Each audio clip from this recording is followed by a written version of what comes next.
Les origines de la colonisation française en Afrique. Lorsque l'on évoque la colonisation française en Afrique, il est essentiel de remonter bien au-delà du XIXe siècle, car les racines de l'expansion française outre-mer plongent profondément dans les dynamiques du XVIIe siècle, une époque où les puissances européennes, mues par la soif de richesse, de pouvoir et de domination culturelle, projetèrent leur influence bien au-delà de leurs frontières. À cette époque, le monde était en pleine mutation. L'Espagne et le Portugal, pionniers de l'exploration maritime dès le XVe siècle, avaient déjà ouvert la voie vers les Amériques, l'Afrique et l'Asie. La France, de son côté, observait et se préparait à affirmer sa propre présence impériale.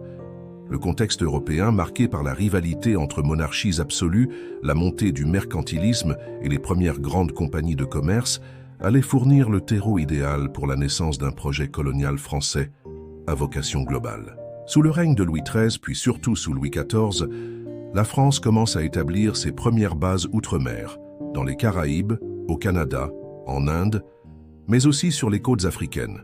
L'installation à Saint-Louis du Sénégal, en 1659, marque l'un des premiers ancrages stratégiques français sur le continent. Cette position devient rapidement un centre de commerce important, notamment pour l'échange d'or, de gomme arabique et tristement d'esclaves. La traite négrière, bien qu'initiée plus tôt par d'autres puissances, va désormais aussi inclure activement la France. L'économie de plantation des Antilles exige une main-d'œuvre servile, et l'Afrique de l'Ouest devient un carrefour majeur de ce trafic transatlantique. À travers des comptoirs comme Gorée, Ouidah ou encore Rufisque, les navires français s'insèrent progressivement dans les réseaux d'échange, souvent violents, qui redessinent les contours des sociétés africaines locales. Mais la colonisation n'est pas uniquement économique, elle est également politique et religieuse. Pour les monarchies françaises, étendre le territoire, c'est étendre l'influence du roi.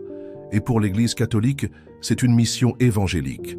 La présence française en Afrique cessait accompagne donc très tôt des ACO une volonté de conversion des populations locales, avec l'implantation de missions chrétiennes. Cette union du sabre et du goupillon, typique des entreprises coloniales européennes, crée une dynamique complexe dans laquelle le commerce, la domination politique et la propagation religieuse avancent de concert. L'Afrique devient ainsi un espace d'expérimentation impériale, un laboratoire de l'expansion française, où se testent les mécanismes d'occupation, d'exploitation et d'assimilation. Au XVIIIe siècle, l'empire colonial français se fragilise face à ses rivaux, notamment l'Angleterre. Mais malgré les défaites et les pertes, comme celle du Canada ou de certaines îles des Caraïbes, la présence française en Afrique reste relativement stable. Le Sénégal, en particulier, conserve une importance stratégique, non seulement pour ses ressources, mais aussi comme passerelle entre l'Europe et les futurs territoires de conquête. C'est là que se posent les fondations d'un projet colonial plus structuré, qui prendra une toute autre ampleur au siècle suivant, sous l'impulsion du Second Empire et de la Troisième République.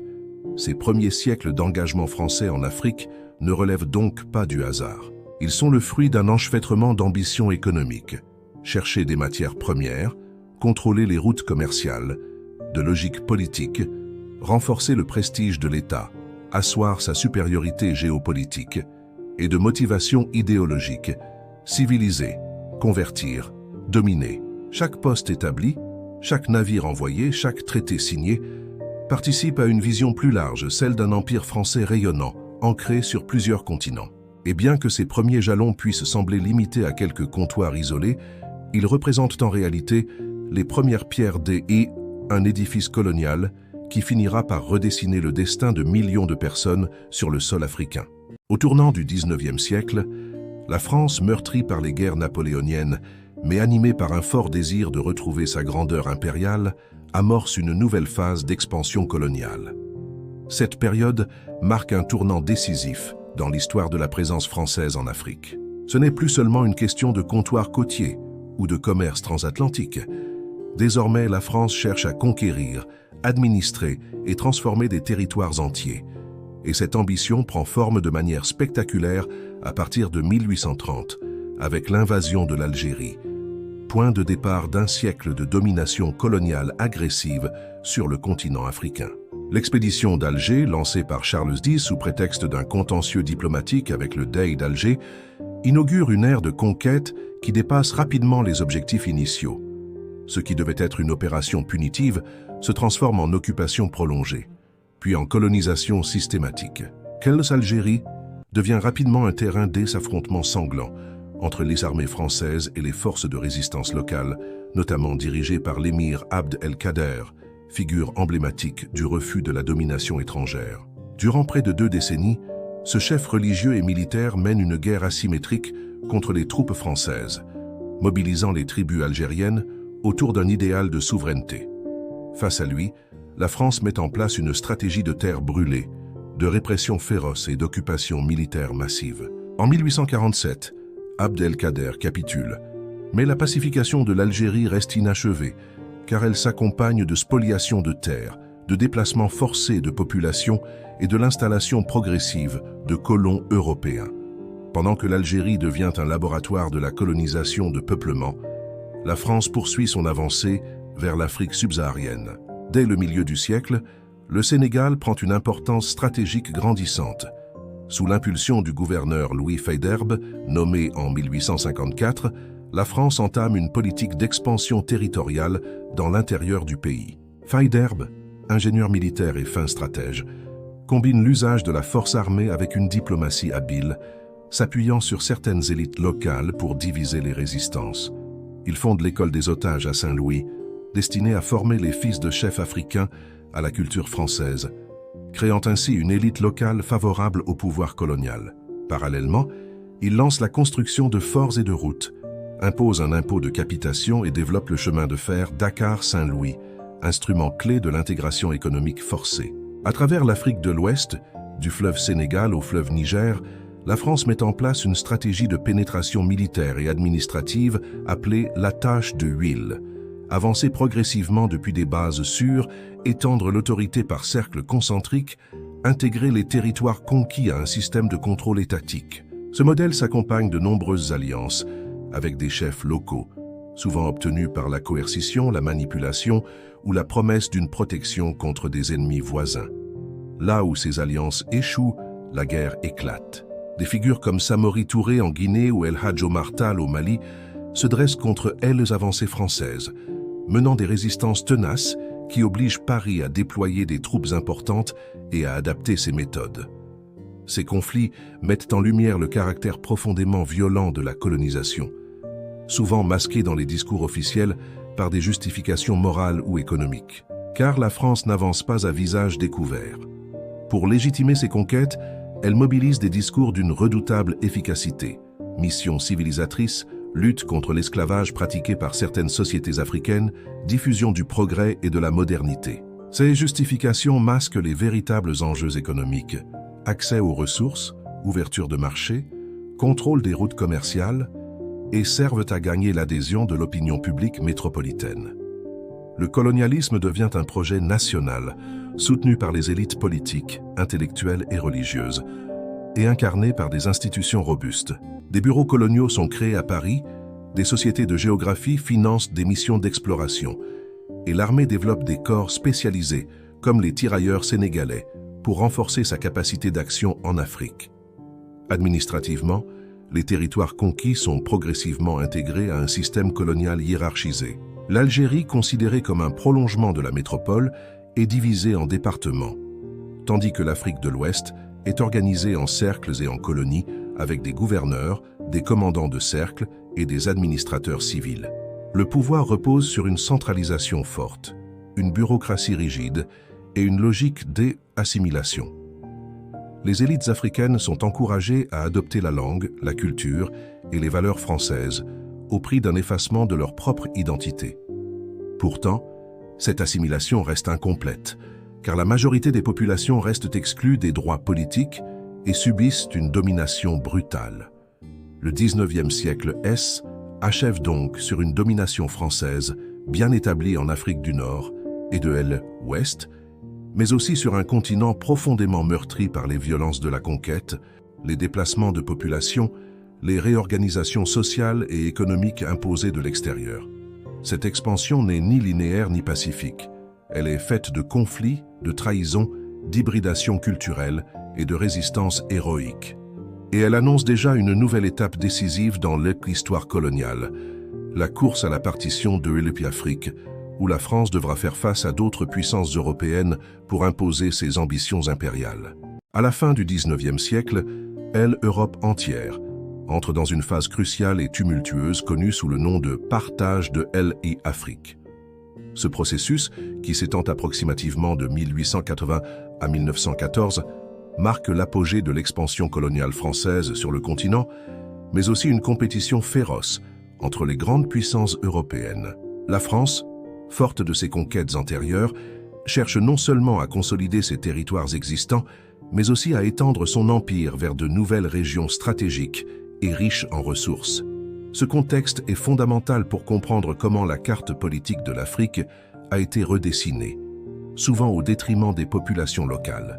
La conférence de Berlin en 1884-1885, convoquée sous l'égide du chancelier allemand Otto von Bismarck, constitue le cadre diplomatique central de cette nouvelle étape coloniale. Durant cette conférence, les puissances européennes définissent les règles du jeu pour l'occupation et le contrôle des territoires africains, sans aucune représentation africaine. La France y joue un rôle actif, défendant ses intérêts tout en acceptant les principes d'occupation effective, c'est-à-dire la nécessité de présence militaire et administrative pour revendiquer légalement un territoire. Cette conférence officialise la course aux colonies, accentuant les rivalités notamment avec la Grande-Bretagne et la Belgique, qui, sous Léopold II, contrôlent déjà le vaste Congo. Dans ce contexte, la France s'y attache à étendre ses possessions au-delà de l'Afrique de l'Ouest et du Nord. L'île de Madagascar, stratégiquement située dans l'océan Indien, est annexée en 1896, après plusieurs expéditions militaires et une guerre contre la monarchie Mérina. Cette conquête ouvre un nouveau front à l'est du continent, permettant à la France d'étendre son influence commerciale et militaire dans l'océan Indien. Parallèlement, la France crée l'Afrique équatoriale française, AEF, un ensemble fédéral regroupant le Gabon, le Congo français, l'Ubangui-Chari, aujourd'hui République centrafricaine, et le Tchad. Cette fédération vise à faciliter l'administration, la défense et le développement économique des territoires du centre de l'Afrique. Les stratégies françaises pour asseoir leur domination combinent force militaire, négociations diplomatiques et implantation économique. Les troupes coloniales, souvent composées de soldats européens, mais aussi des fameux tirailleurs sénégalais, recrutés dans les colonies, mènent des campagnes de pacification souvent brutales, avec la construction de forts et l'utilisation de la supériorité technologique pour soumettre les résistances. Parallèlement, la France déploie un réseau d'administrateurs coloniaux, fonctionnaires chargés de gérer les populations et les ressources selon un système centralisé et hiérarchisé, reposant sur l'assimilation culturelle et la subordination politique. Cependant, cette domination rencontre une opposition farouche de la part des populations africaines. Partout, des mouvements de résistance s'organisent, parfois sous forme de révoltes armées, parfois par des formes plus subtiles de refus et de contestation. Par exemple, au Dahomey, actuel Bénin, la résistance du roi Béhanzine en 1892 illustre la détermination locale face à la conquête française. Plus à l'est, dans l'AEF, les révoltes sporadiques ponctuent le contrôle français, tandis qu'à Madagascar, des insurrections continuent malgré la défaite initiale.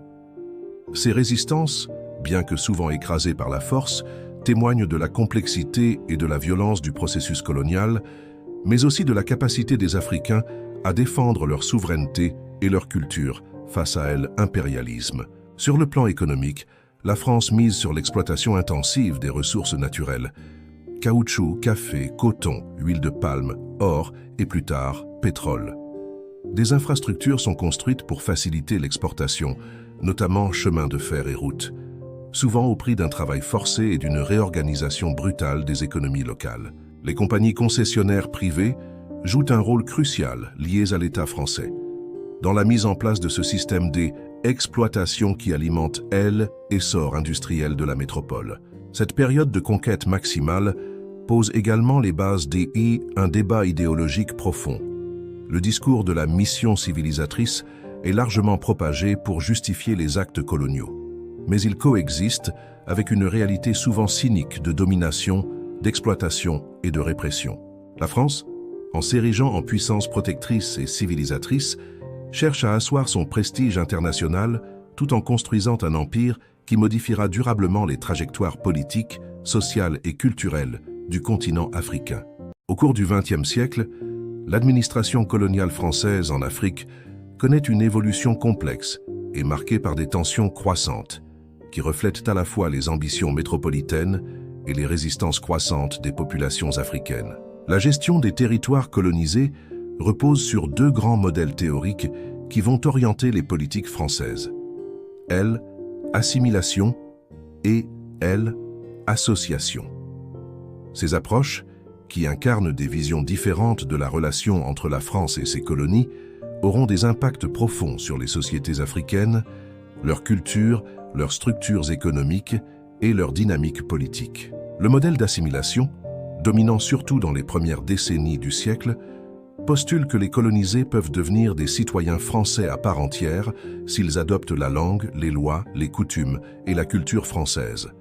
Cette politique, héritée de l'idéologie républicaine française, s'appuie sur l'idée d'un universalisme républicain et d'une mission civilisatrice. En pratique, cependant, cette assimilation reste largement théorique et limitée à une petite élite urbaine, souvent issue des évolués, ces Africains instruits dans les écoles françaises, capables de parler français et de s'intégrer dans l'administration coloniale. Malgré cela, la majorité des populations locales reste exclue des droits civiques et politiques, subissant un régime discriminatoire fondé sur le statut de sujet et non de citoyen.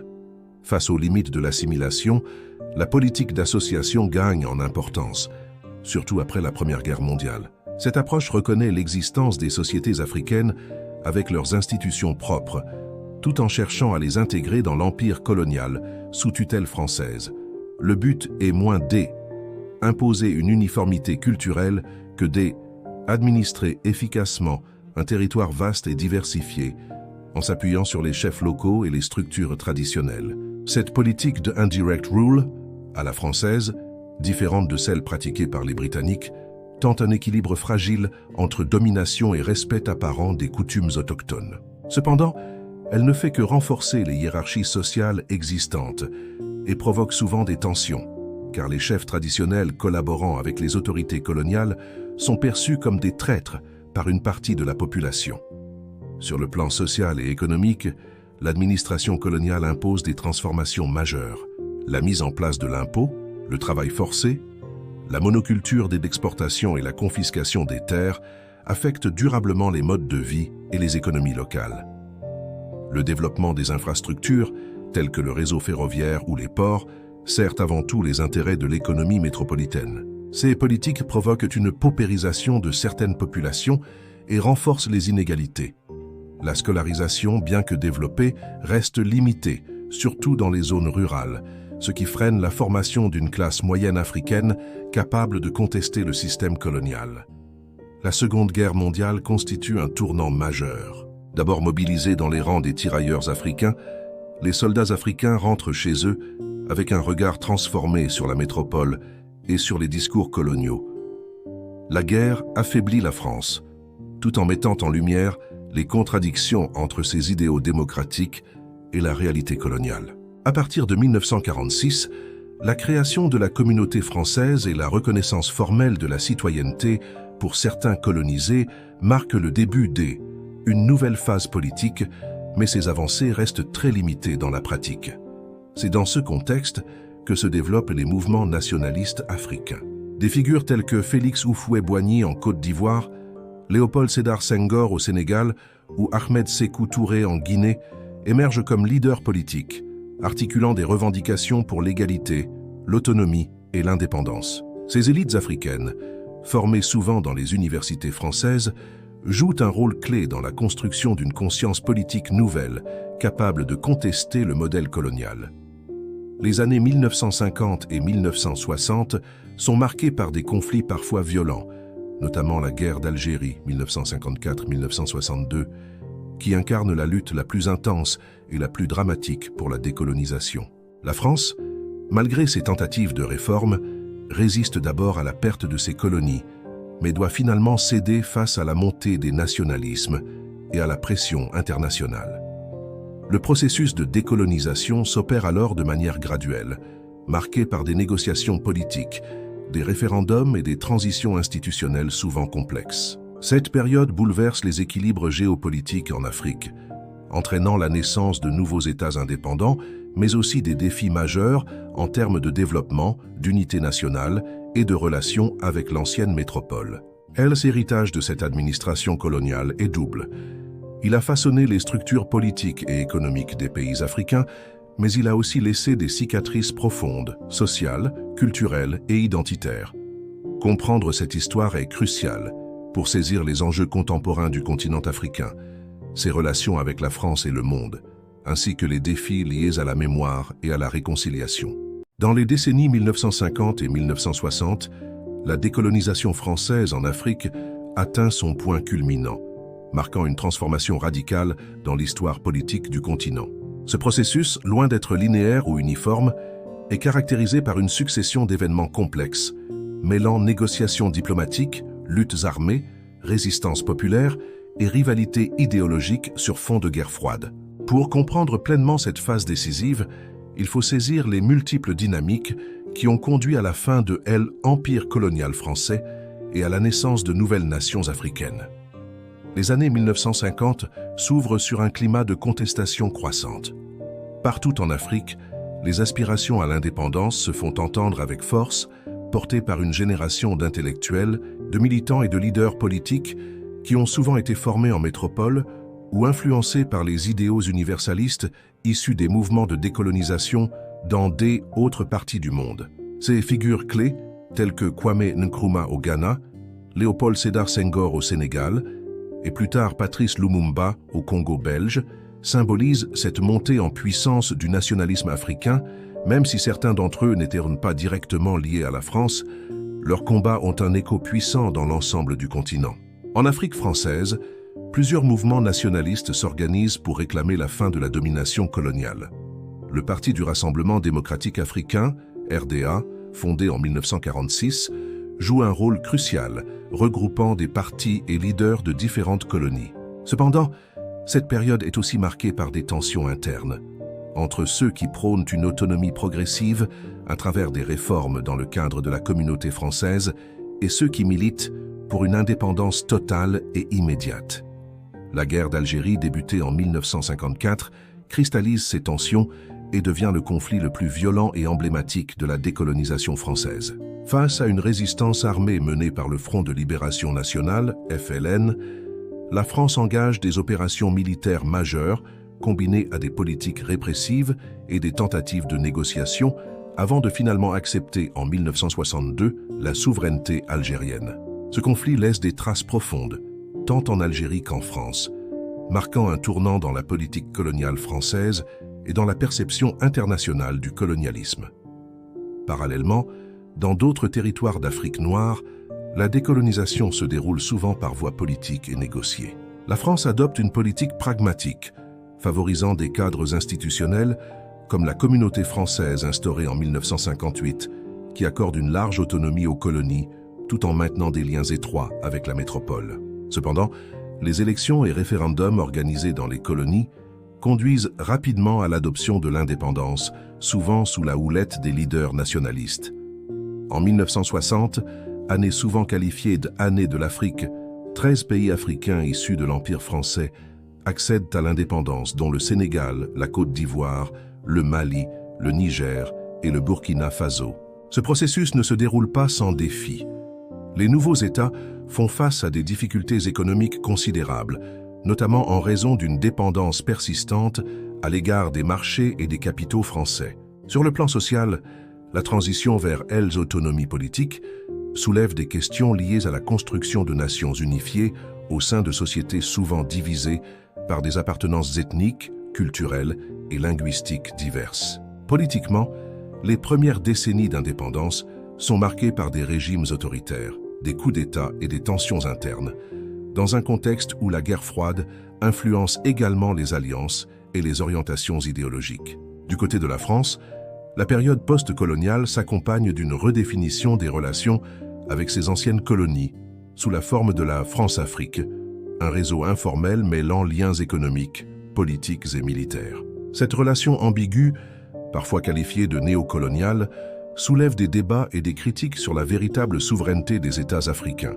et sur les responsabilités historiques de la France.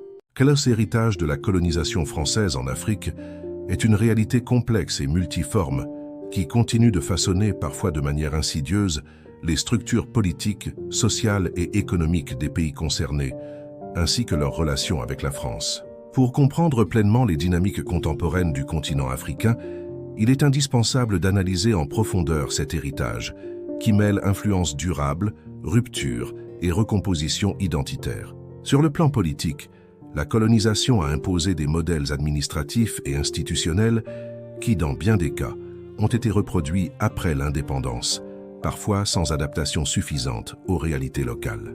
Le système centralisé, la bureaucratie héritée de l'E administration française et les frontières tracées arbitrairement par l'Europe sans tenir compte des réalités ethniques ou culturelles ont contribué à générer des tensions internes, des conflits et des fragilités étatiques. Ces frontières, bien que reconnues internationalement, restent source de conflits et de rivalités, qui ont parfois mené à des guerres civiles ou à des crises politiques majeures. Économiquement, l'héritage colonial est marqué par une dépendance persistante vis-à-vis des anciennes puissances coloniales, dont la France reste un acteur central à travers des mécanismes souvent qualifiés de néocoloniaux. Cette notion de néocolonialisme décrit un système où, malgré l'indépendance formelle, les anciennes métropoles maintiennent une influence considérable via des accords économiques, militaires, monétaires et politiques qui limitent la souveraineté réelle des États africains. La France a, par exemple, longtemps conservé une forte emprise sur la zone franc CFA, une monnaie utilisée par plusieurs pays d'Afrique de l'Ouest et du Centre, symbolisant ce lien ambivalent entre autonomie et dépendance. Sur le plan social et culturel, la colonisation a laissé une empreinte profonde. La langue française demeure aujourd'hui une langue officielle ou largement utilisée dans de nombreux pays, facilitant certes la communication interethnique et l'intégration dans des espaces internationaux, mais posant aussi la question de la valorisation des langues et cultures autochtones souvent marginalisées. Les systèmes éducatifs hérités de la France ont permis l'émergence d'élites africaines francophones, mais ont parfois négligé la transmission des savoirs locaux et des histoires indigènes. La mémoire de la colonisation est également un terrain de débat et de réinterprétation. En Afrique comme en France, les perceptions de cette période oscillent entre reconnaissance des violences et des injustices, nostalgie de certains aspects de la coopération et volonté de réécrire l'histoire pour mieux inclure les voix africaines. Ces débats sont essentiels, car ils influencent les politiques mémorielles, la réconciliation des peuples et la construction d'une histoire partagée plus juste et équilibrée. Le développement post-colonial, enfin, reste entravé par ces héritages conflictuels. La lutte contre la pauvreté, l'accès à l'éducation, la consolidation des institutions démocratiques et la diversification économique sont des défis majeurs auxquels les pays africains doivent faire face dans un contexte mondial souvent défavorable. La question de l'autodétermination économique et politique reste au cœur des enjeux actuels, tout comme la nécessité d'un dialogue sincère et équitable entre la France et l'Afrique. Depuis les premières explorations françaises au XVIIe siècle jusqu'aux luttes acharnées pour l'indépendance dans les années 1950 et 1960, la colonisation française en Afrique a profondément marqué le continent, façonnant non seulement ses frontières politiques, mais aussi ses structures sociales, économiques et culturelles. Nous avons retracé ensemble ce parcours complexe, les motivations économiques, politiques et religieuses à l'origine de cette expansion, les conquêtes militaires en Afrique du Nord et de l'Ouest, la phase intense du partage de l'Afrique à la fin du XIXe siècle, les politiques d'administration coloniale et leurs conséquences, ainsi que les processus douloureux de décolonisation, et enfin héritage ambivalent qui perdure au jour d'aujourd'hui sous forme de relations néocoloniales, d'influences culturelles et de défis de développement. Cette histoire n'est pas simplement un chapitre clos du passé. Elle est un prisme indispensable pour comprendre les dynamiques actuelles des nations africaines et leurs interactions avec la France et le reste du monde. C'est en connaissant les racines de ces relations, en examinant les résistances, les négociations, les transformations et les ruptures que nous pouvons appréhender les enjeux contemporains liés à la souveraineté, à la mémoire collective, à l'identité et à la justice sociale. Plus que jamais, il est essentiel de rester informé et engagé, de questionner les récits dominants et d'écouter toutes les voix, notamment celles souvent marginalisées dans l'écriture officielle de l'histoire. Ce travail de mémoire, de réflexion et de débat est au cœur de notre démarche ici, sur cette chaîne dédiée à l'histoire africaine et aux luttes anticoloniales. Si ce documentaire vous a apporté un éclairage nouveau et précieux, n'hésitez pas à liker cette vidéo, à partager vos impressions dans les commentaires et à vous abonner pour ne manquer aucune de nos analyses quotidiennes. Ensemble, continuons à explorer, comprendre et transmettre cette histoire riche, complexe et toujours vivante. Merci d'avoir suivi cette série avec nous et restez connectés pour découvrir bien d'autres récits essentiels à la compréhension du continent africain et de son avenir.